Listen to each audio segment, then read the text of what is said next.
नमस्कार। Question our में आप सभी का बहुत स्वागत है। आपके साथ मैं हूं सचिन वर्मा। देहरादून में भारतीय सैन्य अकादमी के पास स्थित करीब 20 एकड़ जमीन को 2 दशक पहले तत्कालीन कांग्रेस सरकार के कार्यकाल में एक अल्पसंख्यक शिक्षा ट्रस्ट को आवंटित की गई थी, जिसे लेकर सियासत तेज हो रही है।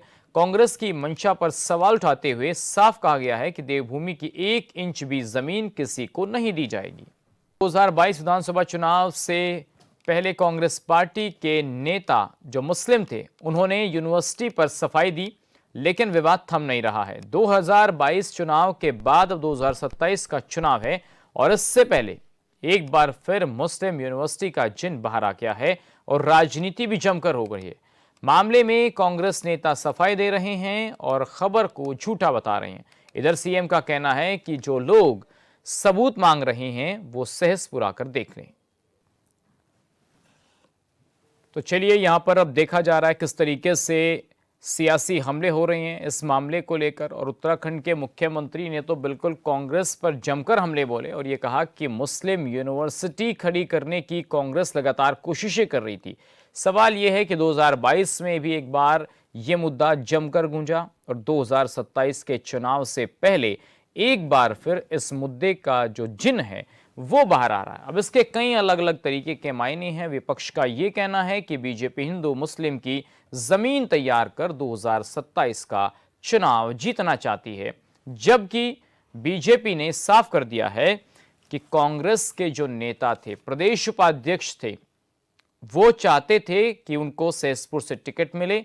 टिकट नहीं मिला तो उन्होंने एक प्रेस कॉन्फ्रेंस में ये मांग रख दी कि मुस्लिम यूनिवर्सिटी हम चाहते हैं, मुस्लिम बच्चों के लिए बने, और हरीश रावत जी ने उस पर सहमति दे दी है।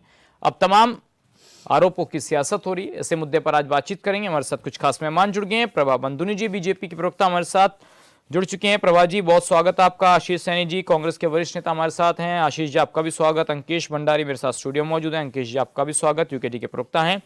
जय सिंह रावत, वरिष्ठ पत्रकार, हमारे साथ जुड़ चुके हैं। आपका भी रावत जी बहुत बहुत स्वागत। आशीष सैनी जी, 2022 का चुनाव चला गया, अब 2027 का चुनाव आ गया, तो सर सवाल यह है कि 2022 के चुनाव में आप ही के नेता ने तो यह कहा था कि मुसलमानों को जमीन चाहिए यूनिवर्सिटी बनाने के लिए, वो चुनाव लड़ना चाहते थे, और उन्होंने खुद प्रेस कॉन्फ्रेंस में कहा कि हरीश रावत जी ने मुझे वादा किया है कि सरकार में आते ही मुस्लिम यूनिवर्सिटी बनाएंगे। देखिए, मैं दो चीजें आपके सामने रख रहा हूं। नंबर एक, कांग्रेस पार्टी की विचारधारा। कांग्रेस पार्टी हमेशा सर्वधर्म समभाव की बात करती है, एक अकेले धर्म के समभाव की बात कभी नहीं करती। कांग्रेस सभी धर्मों की, सभी विचारधारा की, सभी तरह के लोगों की पार्टी है, नंबर एक। दूसरे, अल्पसंख्यक शिक्षण संस्थान भारत में हमेशा से रहे हैं। जिस वक्त भारत आजाद नहीं हुआ था तब भी तब मदरसा शिक्षा चलती थी अंग्रेजों के आने से पहले। उसके बाद अंग्रेजों ने कॉन्वेंट एजुकेशन के स्कूल बनाने शुरू किए। भारतीय जनता पार्टी की कौन सी परंपरा थी जिसमें ये पढ़े लिखे लोग हैं? ये सब कांग्रेस द्वारा स्थापित स्कूलों में ही पढ़कर यहाँ पर आए हैं। और आज हम अगर बात करते हैं तो हिंदुस्तान में हर तरह के शिक्षण संस्थान अपने अपने स्तर पर कार्य कर रहे हैं। मौलाना असद मदनी, जिसके बारे में अभी चर्चा आज की है, उन्होंने 2003 में एक जमीन खरीदी, बाकायदा रजिस्ट्री करा के अपनी ट्रस्ट के नाम कराई। और उत्तराखंड में ऐसी और भी जमीनें हैं, मतलब ये अकेली नहीं है, इसके बहुत उदाहरण है। उन्होंने ट्रस्ट के नाम जमीन कराई और उत्तराखंड की सरकार शासन से अनुमति मांगी कि मैं यहाँ पर एक शिक्षण संस्थान बनाना चाहता हूँ। सर, सरकार आपकी थी ना उस वक्त? के बाद सरकार आपकी थी ना सर, कांग्रेस की? हाँ, मैं वही बता रहा हूँ, 2003 का मैटर है। तो जब सरकार शासन में वो प्रस्ताव आया तो शासन से उसको स्वीकृति नहीं मिली। तब से वो 2016 तक वो जमीन ऐसे ही कृषि कार्य के लिए वहां पड़ी रही और उसका कोई उपयोग नहीं हुआ। 2017 में एक सरकार आती है जो खुद को बड़ा राष्ट्रवादी सरकार घोषित करती है और अपने एक धर्म के लिए ठेकेदार घोषित करती है। तो सरकार ने 2017 के बाद पूरे उत्तराखंड में एक भी नया शिक्षण संस्थान नहीं बनाया, लेकिन जो शिक्षण संस्थान बनाने के लिए वो जमीन थी उसमें भी प्लाट काट कर बेच दिए, और उसमें भी उन लोगों को बेचे। पहले कुछ नाम, अभी कल प्रभा बंदूनी जी एक डिबेट में पढ़ रही थी कि वो मुस्लिम नाम है, लेकिन आज मुझे पढ़ने में आया तो वो तो हमारे पहाड़ के बहुत सारे नेता हैं। सॉरी, नेता मैं गलत कह रहा हूँ, पहाड़ के बहुत सारे लोग हैं जो देहरादून में अपना आवास बनाना चाहते हैं, तो कुछ जमीनें उनके नाम भी आ गई। मुझे एक सवाल पूछना है, मुख्यमंत्री जी इतना बड़ा बड़ा स्टेज पर बैठकर इतना बड़ा बड़ा चेहरा दिखाकर हाथ मटका कर इतनी बात कर रहे हैं। ये बता दीजिए कि 2017 के बाद जो सर आप कह रहे हैं कि वो जमीन नहीं दी गई थी, आप कह रहे हैं कि कांग्रेस ने वो जमीन नहीं दी। सर 2004 में जमीन आवंटित की गई थी, आप ही की सरकार ने, आप कह रहे हैं इसको रद्द कर दिया गया था। नहीं, अनुमति मांगी शिक्षण संस्थान बनाने के लिए आईएमए की आपत्ति के बाद, उनको रद्द नहीं किया गया सर। दोबारा आप संशोधित नहीं सर, आपकी सरकार ने तो सैंक्शन कर दिया था सर, लेकिन मामला जो है तब हाईकोर्ट में गया, हाईकोर्ट में गया सर, मामला हाईकोर्ट में गया। हाईकोर्ट ने ये कहा है कि 180 दिन के भीतर जो जमीन खरीद ली गई है सर, उसकी मुझे ये बता दीजिए प्लाट काटने की अनुमति किसने सर? प्लाट तो उन्हीं लोगों ने काटे ना जिनको ट्रस्ट को आपने जमीन दी। अनुमति किसने दी है सर? एमडीडीए सर वो भी तो गलत है ना, वो भी गलत है। प्लॉटिंग भी नहीं होनी चाहिए थी, क्योंकि जमीन का जो लैंड यूज है वो चेंज नहीं हुआ था। मैं यही तो पूछ रहा हूं, जब लैंड यूज चेंज नहीं हुआ तो प्लाट कट के बिकने कैसे लगे? यही तो मेरा सवाल है आपसे। सर पहले तो आप मुझे ये बताइए, आप ये मना कर रहे हैं कि हमारी सरकार ने जमीन नहीं दी। बात का मैं जवाब देना चाहूंगी। मैं सरकार ने कोई जमीन नहीं दी है, जमीन खरीदी गई है सर। जमीन थोड़ी जमीन अलॉट करती नहीं खरीद है। अब एक बात बताइए आशीष जी, अगर कोई जमीन खरीद रहा है, कोई ट्रस्ट जमीन खरीद रहा है, कोई ट्रस्ट जमीन खरीद रहा है, शेखुल हिंद एजुकेशन चैरिटेबल ट्रस्ट ये जमीन लीज पर ले रहा था, तो कुछ तो बताया होगा ना तिवारी जी को कि भैया यहाँ ये बनाएंगे। एक मिनट पहले आप संशोधन कर लीजिए, लीज पर नहीं है, ये खरीदी गई जमीन है। आप अपनी तरफ से शब्द मत बनाइए, ठीक है? आप भारतीय जनता पार्टी की राज्य में सरकार है, लेकिन आप बार बार शब्द मत पलटिए। सर मैं तो आपसे सवाल पूछ रहा हूँ, काम मुख्यमंत्री कर रहे हैं बहुत अच्छे ढंग से। चलो प्रभा जी आप जवाब दीजिए। प्रभा जी नहीं, प्रभा जी क्या जवाब देंगे? इनके मुख्यमंत्री जवाब नहीं दे पा रहे जनता के बीच में। जवाब देना चाहूंगी। मुझे लगता है कि आज ये किसी भी बात का जवाब नहीं दे पाएंगे, क्योंकि अब इनकी पोल खुल चुकी है। सबसे पहले तो ये पोल खुल गई है तो बता दीजिए ना क्या खुली है, बताइए ना। और जबकि मैं आपको बताना चाहूंगी कि सरकार ने पूरी अनुमति दे दी थी, और उसी की वजह से ये इतने विश्वास में थे कि इन्होंने जब 22 का चुनाव था तो इन्होंने पूरे विश्वास के साथ कहा था हरीश रावत जी ने कि हम मुस्लिम यूनिवर्सिटी बनाएंगे। 22 के चुनाव में तो 17 से 22 तक तो, अरे प्रभा जी क्या बात कर रहे हैं? 17 से 22 तक आपकी सरकार है। थी वो जो ट्रस्ट था वो, अरे आपकी सरकार अनुमति दी किसने? हो कोई भी हो, ये झूठ मत बोलिए, ये इस झूठ पर आपकी सरकार टिकी हुई है, चलेगा नहीं। अब सवाल पूछा जाएगा आपसे, 17 से 22 तक आपकी सरकार की तो अनुमति दी किसने? यहाँ पर आईएमए एक सुरक्षा संस्थान है देश का इतना बड़ा, उसके आसपास इस प्रकार की आईएमए है, संस्थान है, मुझे बताइए अनुमति आपकी सरकार ने प्लॉट काटने की क्यों दी है? बनाया जा रहा है तो हाई कोर्ट ने रोक लगा दी। तो देखिए सरकार की तो पूरी मंशा थी, वो भी कांग्रेस हाई कोर्ट ने कोई रोक नहीं लगाई। हाई कोर्ट ने वो जो अनुमति नहीं दी गई उस पर जब आपत्ति दर्ज कराई गई तब रोक लगी। उसके बाद जब सरकार आई फिर दोबारा इनकी हलचल तेज हो गई कि हम बनाए, रास्ते निकालने लगे ये। लेकिन क्या हुआ, फिर इनको आपत्ति, लेकिन अब जब इनकी समझ में आ गया कि मुस्लिम यूनिवर्सिटी नहीं बनेगी, भारी जनता का दबाव उसमें हो गया, क्योंकि सब ये बात इनकी बाहर आ चुकी थी। उसके बाद इन्होंने उस जमीन को खुर्द-बुर्द करने की कोशिश करी, और उसी में 2017 से खुर्द-बुर्द कौन कर रहा है और 2022 से खुर्द-बुर्द कौन कर रहा है, बताइए ना नाम। जो तुष्टीकरण की नीति रही है, क्यों प्लाट काटने की अनुमति दी, क्यों रजिस्ट्री कराई आपने? की कोशिश करी, उसको ये कहेंगे कि किसी को पावर ऑफ अटॉर्नी दे, पूछिए कि वो प्लाट काटने की अनुमति। अभी पूछते हैं सर, अभी उनको बोलने दीजिए, हम उनसे पूछेंगे। नहीं पूछ रहे ना आप इनको मुख्यमंत्री का भाषण दोबारा पढ़वा रहे हैं। नहीं सर, मैं ये लोग बोल रहे हैं फैक्ट का है, इसमें फैक्ट तो कोई है ही नहीं। और देखिए जब माननीय मुख्यमंत्री जी ने इतने बड़े मन से खुद ये इनकी सरकारों में आते ये मानेंगे कि इनको पता है कि हमारी पोल खुल चुकी है, सबको ये पता है कि हरीश रावत जी ने एक मैं कहूँगी लेटर भी जारी कर दिया था उनके जो सचिव थे उनके माध्यम से, और आज भी मीडिया में वो लेटर है जिसमें ये लिखा गया है। जब लेटर जारी कर दिया तो आपने प्लाट काटने का काम क्यों किया, ये बताइए मुझे बस जरा। इनको ये पता चल गया कि अगर सत्ता में हमें बने रहना है तो भविष्य में तो ये इस प्रकार यूनिवर्सिटी यहाँ नहीं बनेगी, तो उसी ट्रस्ट के द्वारा देखिए ये सब चीजें करना तो कांग्रेस का शुरू से ही हथकंडा रहा है सरकार बनाने का। आज आप हल्द्वानी में देख लीजिए, जो हम जब भी रोहिंग्या देख हल्द्वानी में बताइए क्या दिखाएंगे आप, चलिए हल्द्वानी पे आइए। बसाए गए रेलवे पटरी के किनारे अतिक्रमण करवाना, और ये पछुआ दूर में आप देख लीजिए, तो ये सारी चीजें ऋषिकेश के बारे में जरा बोलिए तो शब्द। मनोज जी किसके कार्यकाल में हुई है? ये ऋषिकेश के बारे में बोलिए तो शब्द जरा। नहीं हुई है, ये सारी की सारी गतिविधियां कांग्रेस की सरकारों में हुई है। ठीक है प्रभा जी, सवाल तो आप लोगों के ऊपर भी उठता है प्रभा जी कि जब भी चुनाव आता है तब आपको लगने लगता है कि देखिए अब जो अहम मुद्दे हैं उनसे कहीं ना कहीं पार्टी की छवि खराब हो रही है, तो फिर नीली पीली चादरें, लैंड जिहाद, थूक जिहाद, लव जिहाद और मुस्लिम यूनिवर्सिटी का मुद्दा गर्म हो जाता है। तो आरोप तो आपकी पार्टी पर भी लगता है कि असल मुद्दों से ध्यान भटकाने के लिए आप इस तरीके के शिगुफे छोड़ रहे हैं।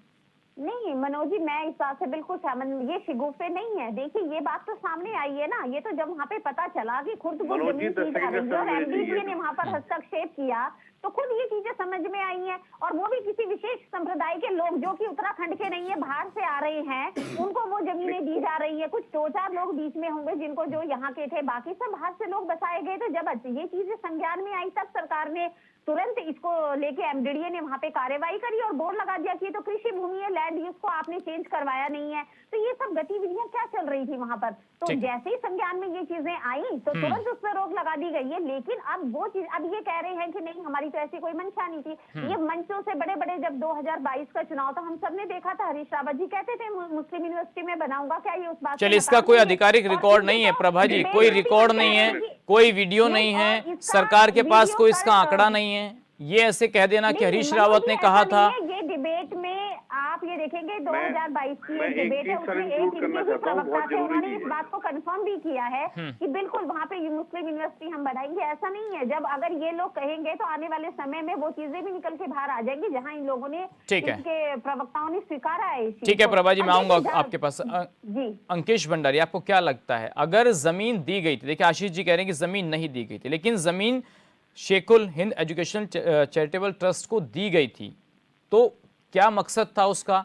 और ये भी कहा जा रहा है कि नहीं, मदरसा बनाने के लिए, मुस्लिम यूनिवर्सिटी बनाने के लिए दी गई थी। अगर दी जा रही थी तो ये भी तो मुस्लिम अपीजमेंट की राजनीति नहीं हो रही थी क्या उस वक्त भी? नहीं, पहले मनोज जी आप संशोधन कर लीजिए, दी जा रही थी ये कौन कह रहा है? सर दी गई थी ना, इसमें संस्थान को दी गई थी, रजिस्ट्री की गई है उसकी। आप झूठ बोलने में लगे हुए हैं।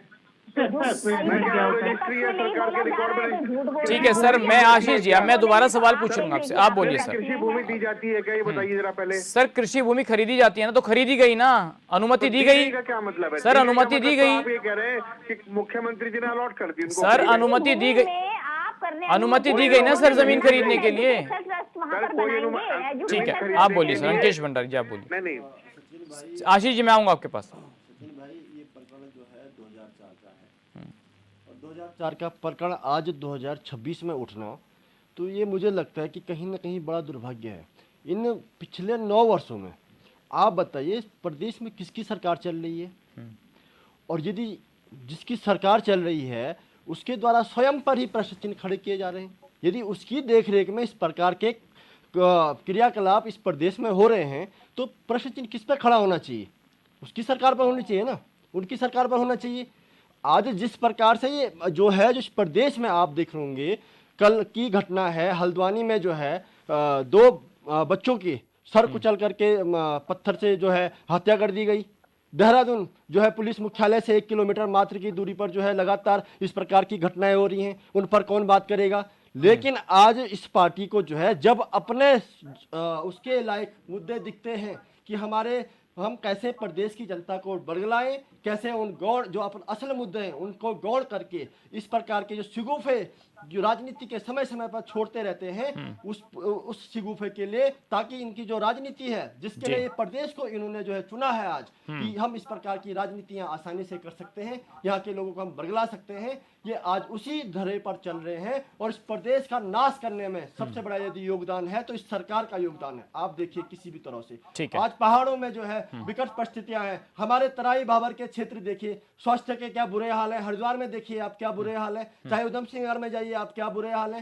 देहरादून स्वयं जो अस्थायी राजधानी है, वहां जो है क्राइम, आज आप जो है इसको स्मार्ट सिटी बनाए या ना बनाए, लेकिन आपने आज जो तमगा पहना है इसको क्राइम सिटी बनाने में, आपने जो है इसको आप टॉप नंबर 1 की क्राइम सिटी बना दिया है। इस प्रकार का आपने कार्य कर दिया इस प्रदेश में। और आप बात कर रहे हैं हिंदू मुसलमान की, क्या इससे हमारा प्रदेश आगे बढ़ेगा?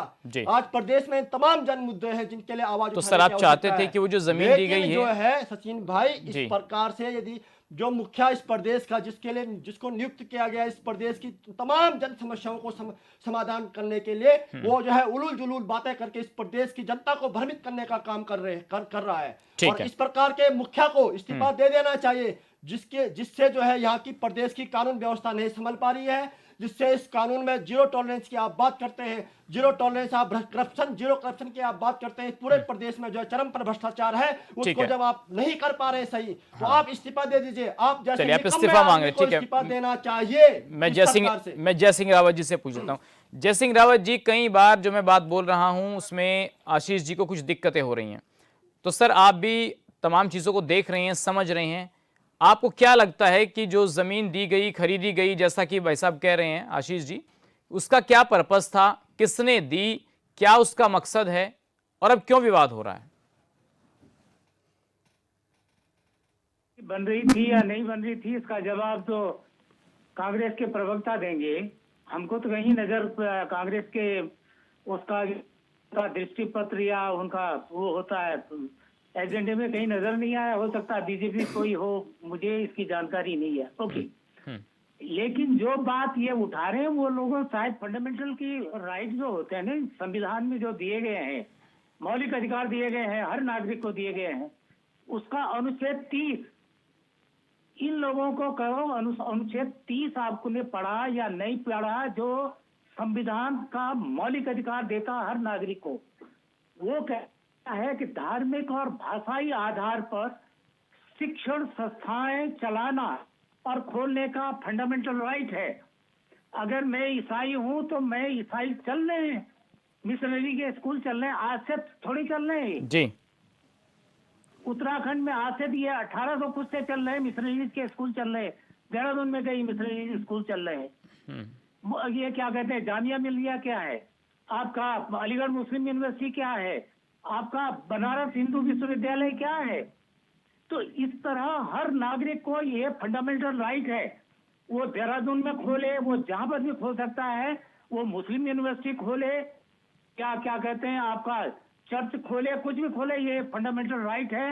ये किसी को अधिकार नहीं, सरकार को रोकने का अधिकार नहीं है, क्योंकि सरकार संविधान से चलती है। सरकार ने संविधान की शपथ ली हुई होती है। संविधान का ये अनुच्छेद 3 के हिसाब से आपने देखा है क्या वो कहता है, कोई मुख्यमंत्री, प्रधानमंत्री और मंत्री कहते हैं हम धर्म, लिंग, जाति भेदभाव को नहीं करेंगे, सबको समान समझेंगे, ये संविधान की शपथ लेते हैं। लेकिन जय सिंह रावत जी, ये बताइए, मुस्लिम यूनिवर्सिटी खोलने की परमिशन कांग्रेस ही क्यों दे? बीजेपी भी दे सकती थी, बीजेपी भी दे सकती है परमिशन। अब मुख्यमंत्री तो कह रहे हैं कि ये जो फिर वही करते हैं जो हमारे जो ये डेमोग्राफिक चेंज करने की कोशिश है, ये साजिश है, मुख्यमंत्री कह रहे रावत जी।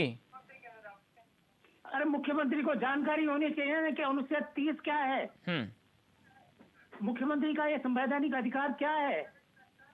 ये यहाँ दिन दहाड़े वो लड़की का काट डाला थी अपराधी ने, वही हल्द्वानी की तरफ भोग रहे हैं, लोग मारे जा रहे हैं सड़कों पर। पहली जिम्मेदारी क्या है सरकार की? अपने नागरिकों की रक्षा करना है, ये इस तरह से ये चुनाव के लिए धर्म के आगे लोगों को बांटना है। सरकार की पहली, आप बताओ सब, सरकार की पहली जिम्मेदारी क्या होती है? अपने नागरिकों की रक्षा करना होता है, नहीं होता है? क्या नागरिकों को रक्षा हो रही है, नहीं हो रही है? हमने ये बोला उत्तराखंड में भ्रष्टाचार चरम पर है, यहाँ आपको लोकायुक्त से ये था, क्यों लोग डर क्यों रहे हैं? लोग यहाँ के जो आते हैं, पहले कांग्रेस वाले डरे, अब ये डरे, क्यों डरते हैं लोग? अगर आप इतने ईमानदार हो, डरते क्यों है? किसने मांगा आपसे यूसीसी? अब जबरदस्ती मतलब हिंदू मुसलमान हिंदू, अरे आपको वोट मिल। मनोज जी, मैं आपको ये बताना चाहूंगी कि ये ठीक है, रावत जी कह रहे हैं कि संविधान अधिकार देता है, ये अनुच्छेद, संविधान में संशोधन, हमने ये भी देखा है ना इसी देश में क्या हुआ था जब संविधान बना था 1950 में, देश में संविधान लागू हुआ था, उसके बाद कितनी बार इसको संशोधन किया गया, किन सरकारों ने किया, किस वजह से किया, अपने लाभ के लिए किया। आज तो हम एक राज्य की बात कर रहे हैं, लेकिन इस देश में तो लगातार विघटन किया गया। इस देश में क्या क्या हमने ही नहीं देखा। अगर इसको ये कहें कि हमने, इन लोगों ने कहा कि हम सेकुलर है, धर्म निरपेक्ष ये देश है, ये भी तो इसी संविधान में किसने जोड़ा इस चीज को? आप ये बताइए ना, वक्फ बोर्ड क्यों लाया गया इस देश में? तब कहाँ थी ये सारी चीजें? उसको आज तो सोशल मीडिया है, आज कोई कानून पास होता है, अगले दिन सबको पता चल जाता है, उसको मैं कहूँगी जानकारी नहीं थी। तुष्टीकरण कहाँ से फैला? नहीं, प्रभा जी ये बताइए, मुस्लिम यूनिवर्सिटी यदि बना रहे हैं तो दिक्कत क्या है? अगर कोई मुस्लिम यूनिवर्सिटी बना रहा है इस देश के अंदर, इस देश के नागरिक बना रहे हैं ना, तो दिक्कत क्या है? नहीं, मैं दिक्कत की वाली बात नहीं है, और ना हमें कोई हिंदू मुसलमान करने की जरूरत है। देखिए हमारा तो ना सबका विकास, आज जितनी भी योजनाएं, सरकारी योजनाएं, चाहे वो प्रधानमंत्री जी की हो, चाहे वो केंद्र की मैं कहूंगी या राज्य की, वो तो सबको मिल रही है। चाहे वो गैस कनेक्शन की बात कर ले, शौचालय की बात कर ले, ऐसी कौन सी योजना है जहां पर भेदभाव होगा? जो विकास की योजनाएं हैं, कोई ऐसी योजना आप मुझे बता दीजिए कि कहीं पर भी भेदभाव हुआ हो। लेकिन आप ये देख लीजिए, आज तक देश में भी कुछ महीनों पहले ही हमने दिल्ली में देखा था, इतना भयानक बम विस्फोट हुआ था, वो भी कोई मुस्लिम मेडिकल कॉलेज ही के नाम पर चल रहा था ना। तो उस मेडिकल कॉलेज में आखिर ऐसा क्या हमारे देश के अंदर सोच चल रही है कि जो देश विरोधी ताकतें हैं वो केवल देश के अंदर बैठ के बड़े बड़े मेडिकल कॉलेज बनते हैं, वहां पर वो पढ़ाई लिखाई तो करते नहीं है, लेकिन वहां पे बैठ के बम बनाते हैं, वहां पे बैठ के विस्फोटक सामग्री इकट्ठे तो करते हैं। प्रभा जी, इस बात का डर क्या आपकी सरकार को है कि हैं। यदि मुस्लिम यूनिवर्सिटी बन गई तो फिर दारुल की तरह यहाँ से भी असामाजिक तत्व बाहर निकलेंगे, एंटी नेशन एक्टिविटीज होंगी वहां से? आपको ये डर है? तो कांग्रेस को डर क्यों नहीं है? देखिए मनोज जी, कांग्रेस को तो डर, मैं ये कहूंगी इनको तो तुष्टि कर, इनको देश राष्ट्र हित कांग्रेस का कभी भी एजेंडा नहीं रहा है। इनका जो एजेंडा है वो केवल है सत्ता, किसी भी तरह सत्ता हासिल करना। हम रोज आए दिन इनकी पार्टी के लोगों के बयान देखते हैं। देखिए, देश है, सब कुछ है, जो पार्टी के राजनीतिक मतभेद हैं, विचारधारा अलग है, लेकिन मैं तो पर्सनली भी ये कहना चाहूंगी कि अगर हमारे विचार देश हित से भी हमारा जो व्यक्तिगत स्वार्थ है क्या इतना बड़ा हो जाता है? हमने क्योंकि समय समय पर ऐसी घटनाएं इस देश में होती हुई देखी है और अभी तक हो रही हैं, और उसका जो आधारशिला है वो कांग्रेस ने रखी है। और जब देखिए आईएमए ने खुद इस प्रकार की आपत्ति जताई, इतना बड़ा शिक्षण संस्थान है, उसके पीछे भी बहुत सारे कारण है, और वो हम आए दिन देखते हैं कि हमारे देश में किस प्रकार की ताकतें उभर के सामने आ रही हैं। ठीक है आशीष सैनी जी, अब सवाल ये है कि जिस मुस्लिम यूनिवर्सिटी को रोकने की बात मुख्यमंत्री लगातार कह रहे हैं, तो उसमें तो वो उदाहरण भी दे रहे हैं देश के अलग अलग जगहों पर। भाई देवबंद का भी उदाहरण उन्होंने दिया और मदनी परिवार का भी दिया कि लोगों की विचारधारा क्या है देश को लेकर के, और कैसे एक्टिविटीज हो रही हैं देवबंद से, दारुल से। बिल्कुल मनोज जी, हम यही कहना चाहेंगे। अभी रावत जी यहाँ पर एक चीज कह रहे थे कि मदरसे भी थे पहले, तो आप ये देखिए मदरसे में कौन सी शिक्षा दी जाती है? हमने बहुत सारे अवैध मदरसों पे, यदि हमारे प्रदेश में जितने भी अवैध मदरसे थे, जब उनकी जांच की गई तो हमने ये नहीं कहा था तभी कि मदरसे जो वेरीफाइड थे वो चल रहे थे, रजिस्ट्रेशन जिनका था, लेकिन जो अवैध रूप से चल रहे थे, और कांग्रेस फिर उनके पक्ष में खड़ी हो गई थी। क्यों? जब उनका पता चला तो फंडिंग उनकी बाहर से हो रही थी, ये पता नहीं चल रहा था कि ये फंडिंग, जब उन सब चीजों का वेरिफिकेशन हुआ तो कांग्रेस उनके साथ खड़ी हो जाती है। तो ये सब चीजें क्या चल रही है? ठीक है आशीष जी, मैं आपसे ये पूछना चाहता हूं सर, आपके नेता ने ये मांग की थी कि नहीं की थी? उन्होंने प्रेस कॉन्फ्रेंस में बात कही थी कि नहीं कही थी कि मुसलमानों के लिए यूनिवर्सिटियां बनाने का हम तैयारी कर रहे हैं, सपना देख रहे हैं, ये हमारा सपना है कि मुस्लिम बच्चे यूनिवर्सिटी में पढ़े? अलग से मांग की थी? नहीं, मेरी जानकारी में तो ऐसा कुछ है नहीं सर। मैं आपको लेकिन मैं, आप सुन लीजिए, आप दरअसल क्या ना कि जब मैं बोलता हूँ तो इंटरप्शन बहुत होता है। मैं आपसे एक निवेदन कर रहा हूँ, मैं अपनी बात कहना चाहता हूँ, 20 सेकंड की बात है, ज्यादा लंबी नहीं है जी। देखिए, उन्होंने हमें तो कुछ बताया नहीं, ना हमारे मैनिफेस्टो का पार्ट है, ना उनके किसी भाषण का हिस्सा है, लेकिन वो भारतीय जनता पार्टी के नेताओं के सपने में आए और उन्होंने कहा कि मैं मुस्लिम यूनिवर्सिटी बनाना चाहता हूँ, तो आप सब लोग सड़कों पर निकलिए, इसका विरोध कीजिए। अभी प्रभा जी ने 4-5 बातें कही जो एक भाजपा जो आज सरकार में है, राज्य में भी और केंद्र में भी, उसके प्रवक्ता को ये बात बोलना कतई शोभा नहीं देता। जिस संविधान ने इनको मुख्यमंत्री और प्रधानमंत्री बनाया, आज ये उस संविधान की आलोचना कर रही है। नंबर 1 बात, प्रभा जी ने ये सोच स्थापित कर दी कि मदरसे में पढ़ने वाले लोग बम बनाते हैं, हथियार बनाते हैं, और अगर आपकी ये सोच है तो मुझे बताइए कि आपके मुख्यमंत्री ने पिछले 9 साल में कौन से मदरसे में बम पकड़ लिया, कौन से मदरसे में काम कर लिया? इन्होंने, अब देखिए ये इंटरप्शन बार बार होगा तो ये दिक्कत आती है। जी नहीं सर, आप बोलिए, मैं अब आपकी आवाज आ रही है। जी आपने दूसरी बात मैं इनसे कह रहा हूँ, इन्होंने लाल किले के पास हुई घटना का जिक्र किया जिसमें कुछ लोग ऐसे ट्रेल में आए जो कहीं ना कहीं डॉक्टरी की हार जाते हैं, पढ़ रहे तब ये लोग थे। इमरजेंसी उसके बाद क्या हुआ, उसके बाद की कोई जानकारी नहीं है। यानी एक जानकारी हवाई निकाली। मैं इनसे पूछ रहा हूँ, पहलगाम के आतंकवादी कहाँ गए? जो पठानकोट के आतंकवादी कहाँ गए? जो पुलवामा हमला हुआ उसके आतंकवादी कहाँ है? ये सरकार ना तो। प्रभा जी 1 मिनट उनको बोलने दीजिए, जब आपका नंबर आएगा तब बोलना। प्रभा जी एक जस्ट मिनट। अगर ये लोग संविधान की झूठी बातें फैलाएंगे तो इनसे प्रश्न नहीं, अगर आप मुझे नहीं, मुझे बताइए ना, इनसे पूछ लीजिए, ये मुझे लगता है कोई नशा करके बैठी हुई है यहाँ पे। मैं इनसे पूछ रहा हूँ, संविधान की कौन सी झूठी बात फैलाई? ये थोड़ी ना जो मुंह में आया बक दिया, ये कोई एक बात बताइए, बकने वाले आप बताइए ना कौन सी संविधान की नहीं बकवास नहीं करिए बिल्कुल भी।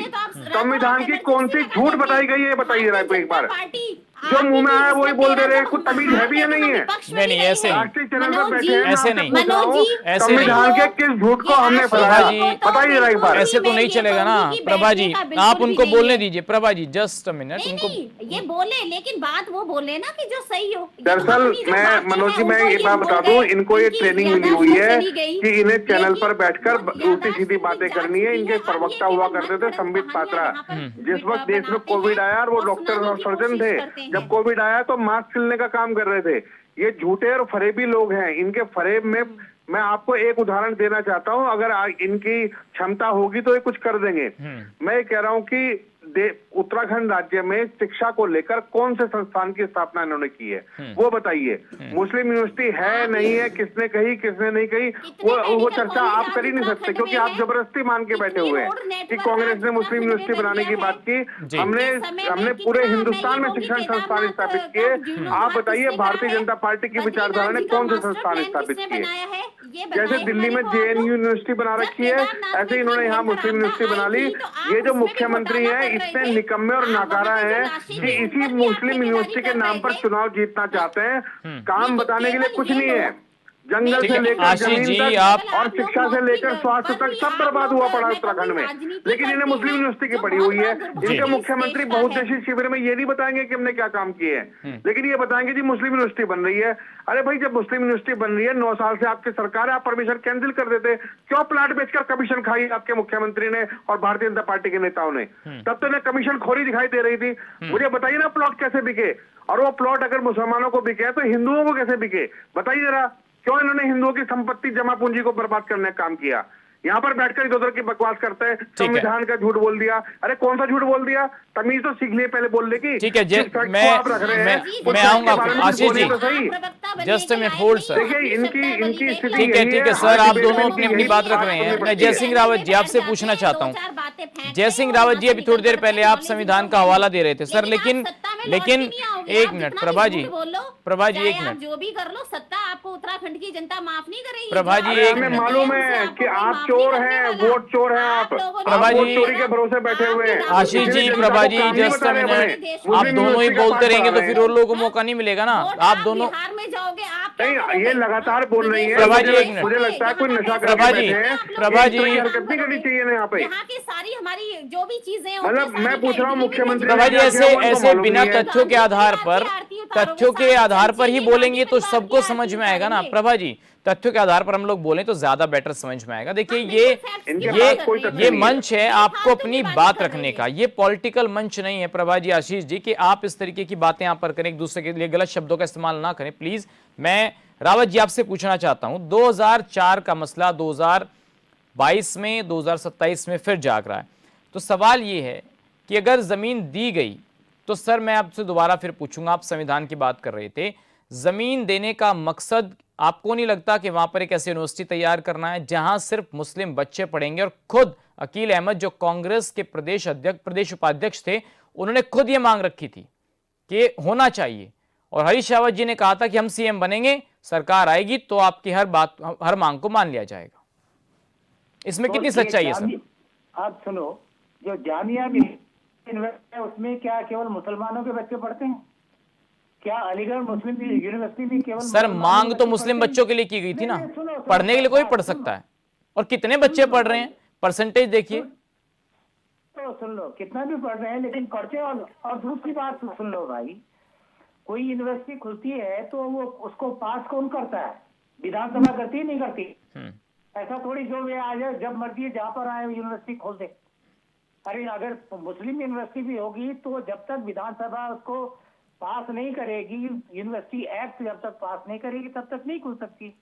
और तो और जो आपका स्कूल है, देखो ना कई मदरसे बंद हो गए, जो ढंग से नहीं चल रहे थे बंद हो गए वो। नहीं, वो ये कह रहे हैं ना, देखिए बीजेपी तो बनने नहीं देगी, ना विधानसभा से पास उसके होने लिए देगी, ना यूजीसी से पास होने देगी, संस्थान भी चलता है, लेकिन उसके लिए भी कांग्रेस परमिशन सरकार लेनी आने पर होती है सारी भैया। मान्यता दे दी जाएंगी, ये आरोप बीजेपी लगा रही थी।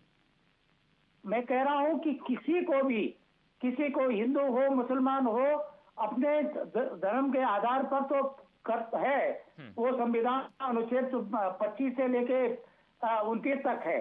जी 30 वाला कहता है कि अपने धर्म के अनुसार अपना शिक्षण संस्थान या भाषा के आधार पर अपना शिक्षण संस्थान चला सकते हैं, ये फंडामेंटल राइट है, जी। किसी को भी है, हमको भी, हिंदुओं को भी है, दूसरों तो को क्या भी है। सर हम उस चीज के लेकिन लिए सवाल ये राष्ट्रीय है कि सुरक्षा से आपके भी सामने समझौता कर इतने सारे लेंगे? मुद्दे हैं। रावत जी, हमारे राष्ट्रीय प्रदेश सुरक्षा की से लॉ एंड समझौता हो ऑर्डर, सकता है अगर उसमें? आपको नजर नहीं आ रहा है दिन दहाड़े ये कत्लो गारत हो रहा है, रावत क्या जी, हो रहा है? अगर आप अगर इसे संविधान नहीं का रोक हवाला पा दे रहे रहे हैं, हैं तो फिर कोर्ट ने उस पर भ्रष्टाचार रोक रुक क्यों नहीं पा लगाई? रहा है, लोगों की अगर समस्याएं, कोर्ट ने उस पर रोक लगाई है रावत जी, सबसे तो बड़ी कुछ समस्या सोचकर यहाँ लगाई होगी ना? आपदाओं की है। अभी बरसात आने वाली, फिर मुसीबत हो जाएगी, 200-400 लोग फिर मारेंगे, पता नहीं कितने गांव, उन पर आपकी चर्चा नहीं। आपको एक सनातन धर्म खतरे में है, आपका काम सनातन धर्म की रक्षा करना हमारे शंकराचार्यों की जिम्मेदारी है। साधु संतों भी हमारे साधु संत हैं, हरिद्वार में बैठते हैं, अखाड़े हमारे 12 अखाड़े 13 अखाड़े हैं, उनकी जिम्मेदारी है। सरकार की जिम्मेदारी जो संविधान में लिखा हुआ सनातन है का संरक्षण उसके करना अनुसार कोई काम। सरकार की क्या जिम्मेदारी बोला नहीं था है वाजपेयी क्या जी ने रावत जी? कि रावत किसी भी जी, सरकार को अपने राजधर्म का पालन करना चाहिए। चलिए ठीक है, राजधर्म का पालन करना चाहिए। अंकेश भंडारी, आपको क्या लगता है कि कांग्रेस को उस वक्त इस पूरे जो प्रकरण हुआ था 2022 में उसका नुकसान हुआ, और खुद हरीश रावत जी ने ये बात मानी थी कि वाकई में ऐसा हुआ है और पार्टी से निष्कासित भी किया गया 2022 के शंकराचार्य जी ने चुनाव के राहुल बाद? गांधी जी के खिलाफ बोला था तो आप भड़क गए थे, और बाद नहीं, में हम तो आपके बिल्कुल नहीं पक्ष में भड़के। बोला तो आप एक खड़े बयान हो गए। दिखाइए जरा, एक आप बयान, पवन खेड़ा कौन सा जी बयान का- आया? अब प्लीज थोड़ा राहुल गांधी जी ने दोनों क्या दोनों कहा या सुन लीजिए। कांग्रेस के किसी नेता ने क्या कहा? प्रभा कुछ जी नहीं कहा। प्लीज, आशीष जी प्लीज, कुछ आप नहीं बोलिए, बोला। अंकेश भंडारी। आपने नहीं सुना। प्लीज दोनों आप एक नहीं, मिनट हम सुनिए। ऐसी बकवास सुनते ही नहीं है प्रभा जी जो प्लीज, हमें प्लीज समझ में ना आए। Prabha ji just a minute. में जिन्होंने जो है बारी बारी से शासन चलाया, उन दोनों का जो है इस राज्य के उन तमाम जो जन मुद्दे हैं, जन समस्याएं हैं, उनको लेकर के क्या स्टैंड है आज तक जनता के सामने ये दिखा नहीं। लेकिन ये जरूर है कि जो सत्ता में बैठी पार्टी है पिछले 9 वर्षों से, वो उनके द्वारा इस प्रदेश में प्रदेश की बेहतरी के लिए, प्रदेश के लोगों के लिए क्या किया गया, आज उस सरकार के मुखिया के पास वो तमाम चीज़ें गिनाने के लिए नहीं रह गई है। वो सिर्फ जहाँ पर भी जा रहे हैं, जहाँ पर भी उनको मंच मिल रहा है या मंच प्रदान किया जा रहा है, वहाँ पर इस प्रदेश के लोगों को या तो अर्बन नक्सलिस्ट जैसे शब्दों का इस्तेमाल किया जा रहा है, या फिर इस प्रदेश के जो युवा है जो आज बेरोजगार सड़कों पर दर भटक रहे हैं, आप उनको जो है नक्सलिस्ट कह दे रहे हैं। जो लोग सड़कों पर उतर रहे हैं अपनी जन समस्याओं को लेकर के उनके समाधान के लिए, उनको आप माओवादी कह दे रहे हैं।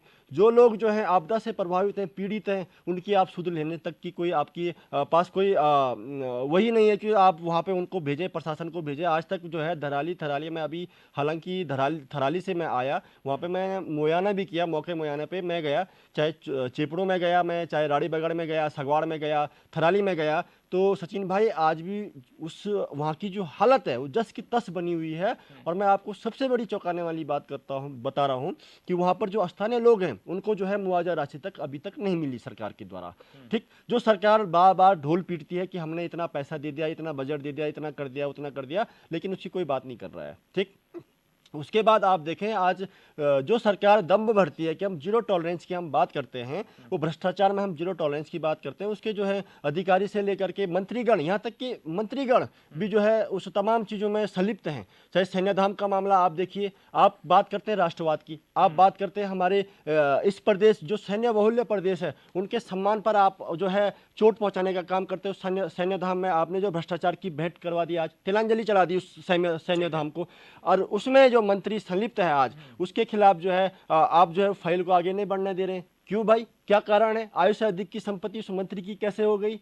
तो ये तमाम जो यक्ष प्रश्न है सचिन भाई आज इस प्रदेश में, इस प्रदेश में इन प्रश्नों के उत्तर के लिए उस मुखिया के पास इन तमाम प्रश्नों का जो आज प्रदेश की जनता उठा रही है, सड़कों पर है, उसके लिए उनके पास कोई समय नहीं है, प्रभा ना बंधुनी उनके जी, पास मैं कोई आपसे ऐसा सवाल पूछ वक्तव्य रहा हूं। है। जी। लेकिन जहां तक अपने मुफीद जो शब्दावली उनको अपने मुफीद दिखती है, जो सरकार सनातन धर्म की बात करे, रक्षक की बात करे, उसके कार्यकाल में कैसे सनातन धर्म जो है खतरे में आ रहा है, सबसे बड़ा यक्ष प्रश्न ये है। प्रभा क्या ये बंधुनी चुनावी जी, अब एजेंडा है? सवाल ये है कि क्या ये 22 में चुनावी भी आपने एजेंडा इसे है? मुद्दा बनाया, क्या मैंने ये चुनावी मुख्यमंत्री एजेंडा ठीक है या मुकेश इस जी। अपने चुनाव को बचाने के लिए, अपने सरकार को बचाने के लिए आप इस प्रकार का छद्म आवरण पहनने हैं यहाँ पर? ठीक है सर। आप इसका जवाब प्रभा जी, दीजिए। मैं पूछना चाहता हूं, 22 के चुनाव में मैंने कई आपके मुख्यमंत्री जी के बयान सुने हैं जिसमें उन्होंने यही बात रिपीट की है जो वो आज रिपीट कर रहे हैं। तो 22 में भी वही चीजें, 26 में भी वही चीज।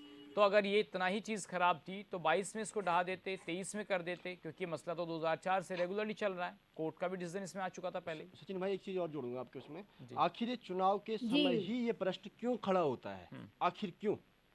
ठीक है प्रभा जी। जी मनोज जी, मैं सबसे पहले देखिए, मैं आपकी बात मैं आपको ये पहले स्पष्ट कर देती हूँ। अभी कुछ दिन पहले आपके चैनल पे हमारी डिबेट थी कि चुनाव के मुद्दे क्या हैं। देखिए, भारतीय जनता पार्टी निश्चित तौर पर हम सत्ता में है। जब कोई भी पार्टी जो सत्ता में है, जब वो चुनाव के में जाएगी प्रचार के लिए, तो हमें जनता को जवाब देना है कि हमने इतने वर्षों में क्या काम किया है। वो तो हमारा विकास, हमने क्या काम जनता के लिए किया है, कितने मेडिकल कॉलेज हमने खोले हैं, कितनी सड़कें बनाई है, क्या उनकी जो बुनियादी जरूरत थी हमने पूरी करी, नहीं करी। जनता भी हमसे पूछेगी और हम जवाब देने के लिए तैयार है, क्योंकि हमने काम किया है। तो और जनता जब आपसे देखिएगा, पूछेगी जब कि हमारा आपने मुस्लिम मैनिफेस्टो यूनिवर्सिटी आएगा पर क्या तो वो फैसला सारी किया? चीजें हम उनको बताएंगे। लेकिन जो ये कह रहे हैं कि हमारा जो अपनी पार्टी का जब कोई पार्टी सत्ता में होती है तो देखिए, अपने जो राज्य है उसकी सुरक्षा का ध्यान रखना, चाहे वो बाहरी कारणों से हो, आंतरिक कारण से हो, उनका भी तो ध्यान रखना पड़ेगा। आप कितना भी अच्छा बना ले अपने देश को, प्रदेश को, तो अगर बाहर से अटैक हो जाए तो क्या राज्य की जिम्मेदारी नहीं है उन सब चीजों की निगरानी करना?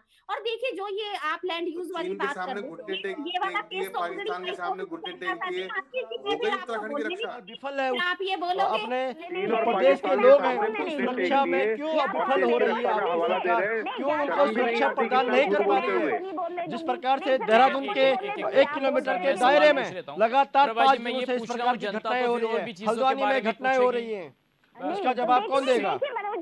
आप बताइए। आप बात कर रहे हैं हम भारी सुरक्षा, भारी लोगों से सुरक्षा प्रदान करेंगे। अरे आप इस प्रदेश की सुरक्षा व्यवस्था ही सुदृढ़ नहीं कर पा रहे हैं। जनता ने इनको मौका नहीं दिया। जब जनता ने, इनके विधायक भी आए थे ना जनप्रतिनिधि बन के, तो क्या करा? तब ये लोग क्यों नहीं अपने विपक्ष में बैठने का इन्होंने काम करा? अरे आप लोग सांप्रदायिक ध्रुवीकरण पे चुनाव लड़ते हैं, काम पे तो लड़ते ही नहीं है। काम क्या किया है तो आपको भी मालूम नहीं है। आने वाले समय में बदूनी जी, आप 27 में, बस आप 27 का इंतजार कीजिए। जिस प्रकार से आप इस प्रदेश को बरगलाने का काम कर रहे हैं, एक छद्म आवरण पहन करके आज आपकी सरकार इस प्रदेश में एक माहौल खराब करने का काम कर रहे हैं। चाहे कानून व्यवस्था हो, उसकी धज्जियां आपने उड़ा दी, उस पर कोई प्रश्न चिन्ह खड़ा नहीं हो रहा है, कोई बोलने की बात नहीं कर रहा है कि कैसे व्यवस्थाएं हम सुदृढ़ करेंगे, कैसे हम रोजगार को बढ़ावा देंगे, पलायन कम करेंगे। जो आज हमारे बेरोजगार युवा हैं, कैसे उनको बेरोजगारी दर घटाई जाएगी, कैसे प्रत्येक हाथ को रोजगार मिलेगा, ये बात आप नहीं करेंगे। लेकिन आप बातें करके इस प्रदेश को भ्रमित करने का काम कर रहे हैं, इस प्रदेश के लोगों को भ्रमित करने का काम कर रहे हैं। आप क्या समझते हैं ये प्रदेश सनातनी प्रदेश है? इस प्रदेश ने यहाँ पर जो है आदिकाल से सनातन की रक्षक रही है ये प्रदेश। आपके इस तमाम जो राजनीतिक जो शिकूफे आप छोड़ रहे हैं, इससे काम नहीं चलने वाला है। मैं आपको बताना चाहता हूँ, आपके पार्टी के लोग चाहे आपको कुछ पढ़ा चाहिए, यही है कि आज भी आप वही है जहाँ आपने शुरुआत करी और इस प्रदेश को आपने गर्त ऐसे खेलने का काम किया है। इस प्रदेश को आपने पूर्ण रूप से बर्बाद करने का काम किया है। जब आपके पास कुछ नहीं बचा तो आप सिर्फ हिंदू सनातन हिंदू सनातन हिंदू सनातन समझ में नहीं आ रहा आपको क्या IIT रुड़की भी हमने बनाई है।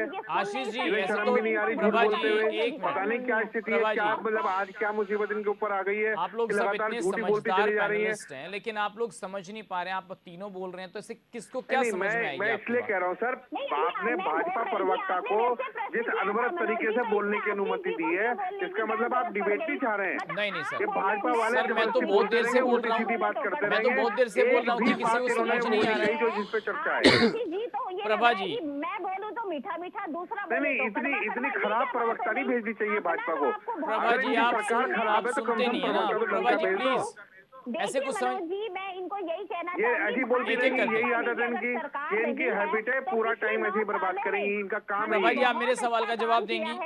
प्रभा जी आप मेरे सवाल का जवाब दे दीजिए। प्रभा जी मैं कुछ नहीं सर, मैं मुझे नहीं सुनना। अभी एक चीज मैं आपसे पूछना चाहता हूँ, जिन लोगों ने वहां प्लॉट खरीदे, अपनी जिंदगी की गाड़ी कमाई लगा दी, उनको तो कोई राहत मिलने ही नहीं जा रही है। सरकार ने सख्त कहा है कि आईएमए के पास हम किसी भी तरीके से सुरक्षा कारणों से प्लॉटिंग भी नहीं चाहते हैं। अब जाग रही है सरकार, तो उनका क्या होगा ये जिन्होंने मुआवजा पैसा लगा देंगी, दिया? अब इनको मुआवजा देना पड़ेगा। करिए घोषणा यहाँ पर कि मुआवजा दिया जाएगा उन सबको। चाहूंगी कि ये तो माननीय मुख्यमंत्री जी ने बिल्कुल साफ कर दिया है कि हम सुरक्षा के साथ बिल्कुल खिलवाड़ नहीं करेंगे, जो कि कांग्रेस अरे की मुख्यमंत्री को सरकार ने पूछ कौन रहा है? किया था, आईएमए ठीक केंद्र है? सरकार चलाती और है, उसके बाद मुख्यमंत्री का IMA कोई के रोल ही नहीं है अधिकारी उसमें। जब उन्होंने शुरू में ही कोर्ट में वो चले गए मुख्यमंत्री थे, तो जबरदस्ती उसके अपनी बाद टांग ना इनको फंसाए क्या उसमें। जरूरत पड़ गई थी? मुख्यमंत्री ये उनकी बताएं कि सरकार जिन की लोगों को भूमि प्लॉट थी, खरीदने के वो लिए 2013 उन्होंने में मजबूर इनकी कर दिया सरकार कि प्लॉट आई खरीद के थी, तो पैसा लगा उसके दिया, बाद इन लोगों उनका ने पैसा दोबारा रिकवर जमीन को कैसे होगा ये दबाने का बताइए काम जरा। क्यों करा? ठीक काम है की बात कीजिए, अब फालतू की आशीष बात जी मैं कीजिए। आपसे आशीष जी मेरा सवाल अब आपसे। प्रभा जी जस्ट अब आप शांत हो जाइए। आप ये चुप नहीं होंगी, इनका तो मुंह खुल गया, रेडियो की तरह चलती रहेंगी अब प्रभा तो। जी just a minute. Ashish ji आप लोग भी टीवी डिबेट्स पर जो बैठकर विरोध कर रहे सर हैं, बयानों में बीजेपी विरोध के कर रहे हैं, प्रवक्ताओं की लेकिन यही अगर इतना बदतमीजी गंभीर है, आरोप, वो लगातार बकवास करने में यकीन रखते हैं, आशीष जी, बात करने में यकीन नहीं रखते। आशीष जी अगर आपकी पार्टी पर इतना गंभीर आरोप लग रहा है कि आप मुस्लिम सर मेरी यूनिवर्सिटी पार्टी बनाना पर चाहते कोई थे, गंभीर आरोप नहीं है, लग मेरी रहे हैं पार्टी सर, मैं तो अभी सुना रहा हूँ, तो आप इसके हमने खिलाफ कोई सड़कों ऐसा पर क्यों नहीं काम उतर नहीं रहे किया हैं? कि हम उत्तराखंड की जनता की आप आंखों में सड़कों आंखें पर ना क्यों मिला नहीं सकें। उतर रहे हैं इसके खिलाफ? आप क्यों नहीं इसका सर किस विरोध किस पर सड़कों पर उतरे? अभी 16 तारीख को उतरेंगे, परसों 16 तारीख को सड़कों पर उतरेंगे। लॉ एंड ऑर्डर से लेके इनकी खराब कानून व्यवस्था से लेके इनके भ्रष्टाचार, बेईमानी, लूट और जो ये खनन की लूट चल रही है, हर चीज पर सवाल होगा। उतरेंगे सर इनके सामने, और उत्तराखंड की जनता के सामने हम हर वो सवाल रखेंगे, चाहे अंकिता भंडारी के वीआईपी को बचाने का काम हो, चाहे खनन के मामले की लूट हो। चलिए हर ठीक एक है, आप सवाल वो दोनों खड़ा कर प्लीज रहे हैं। शांत हो जाइए। रावत जी आपको क्या लगता है कि जो स्टैंड कांग्रेस 2022 में नहीं ले पाई थी, वही मुद्दा 2027 में फिर गर्म हो रहा है, कल भी और आज भी लगातार कई दिनों से? क्या लगता है कांग्रेस इसको सही से पुशबैक कर पा रही है? ऐसा है कि ये कांच की हांडी जिसे कहते हैं ना, एक बार चलेगी, दो बार चलेगी, ये कितनी बार आगे चलेगी कह नहीं सकते हैं। मैं कह रहा हूं कि प्रभा जी आपके सरकार, ऐसा नहीं है कि आपके सरकार के कोई उपलब्धि नहीं है, धामी सरकार की बहुत सारी उपलब्धियां हैं, तो क्यों चुनाव जीतने फिर ये मुस्लिम यूनिवर्सिटी का फिर जरूरत पड़ रही है? अरे आप अपने काम के करो ना। मैं कह रहा हूँ अच्छे काम किए हैं, कई काम किए हैं धामी सरकार ने, उनका आगे से उनका करो, बजाय ये मुस्लिम यूनिवर्सिटी, मुस्लिम बिना मतलब जो समाज में विद्वेष फैलाने वाली बात होती है, इससे पॉजिटिव काम करो। दूसरी बात, हमारे मुख्यमंत्री यंगेस्ट मुख्यमंत्री हैं इस देश के, और इनका बहुत संभावना है भविष्य के लिए। एक दिन हमारे प्रदेश का आदमी एक हो सकता है युवा प्रधानमंत्री बन जाए, तो हम उनमें वो गुण भी देख रहे हैं, व्यवहार कुशल है और सारी चीजें। लेकिन जब ये नेगेटिव काम कर लेते हैं, जब ये वो वाले बात आते हैं, तो फिर लगता फिर शक होने लगता है ये ऐसा क्यों कर रहे हैं। इनको बहुत आगे जाना है, लंबी प्रदेश के। आपको लगता है कि हिंदू तो सनातन की बात करना प्रदेश के लिए नुकसान हो रहा है? मैं कह रहा हूँ काफी काम है जिनका आप प्रचार कर सकते हैं, जिनके आप नाम पर आप वोट मांग सकते हैं। अब ये मुस्लिम यूनिवर्सिटी मुस्लिम जो है ही नहीं, वो काट के आंटी चलेगी या नहीं चलेगी दोबारा, सवाल उसका है। ठीक है, आशीष जी बोलिए। आपके सामने छोटी सी बात कहूंगा। आपने कहा कि अगर ये मुद्दे होंगे तो क्या प्रदेश का विकास होगा नहीं। आप एक एंकर हैं, और आप एक एंकर होने के नाते आप चैनल पर आए, और चैनल पर आकर पूरी डिबेट पूरा करना ये आपकी जिम्मेदारी है और आपके काम का हिस्सा है। लेकिन ये काम छोड़कर अगर आप दूसरा काम करने लग जाएंगे और आप कहेंगे देखिए मैं तो किसी दूसरे जरूरी काम में लगा हुआ था, तो वो सही नहीं है। प्रायोरिटी क्या है? प्रायोरिटी सरकार की ये होनी चाहिए कि अपने राज्य के लोगों के हित के लिए, ताकि वो देश विदेश में काम कर सके। अभी मुख्यमंत्री जी का एक बयान आपने सुना था जिसमें कहा डेमोग्राफी चेंज हो रही है। चलिए आशीष जी, मेरे पास समय का अभाव है। आशीष जी मेरे पास समय का अभाव है। आप सभी का बहुत शुक्रिया, प्रभा जी, आशीष जी, रावत जी, अंकेश भंडारी जी, आप सभी का बहुत शुक्रिया। सवाल ये है कि क्या ये मुद्दा चुनावी है और 2027 में किसको इसका लाभ मिलेगा और किसको इसका नुकसान। फिलहाल आज के लिए बस इतना ही। नमस्कार।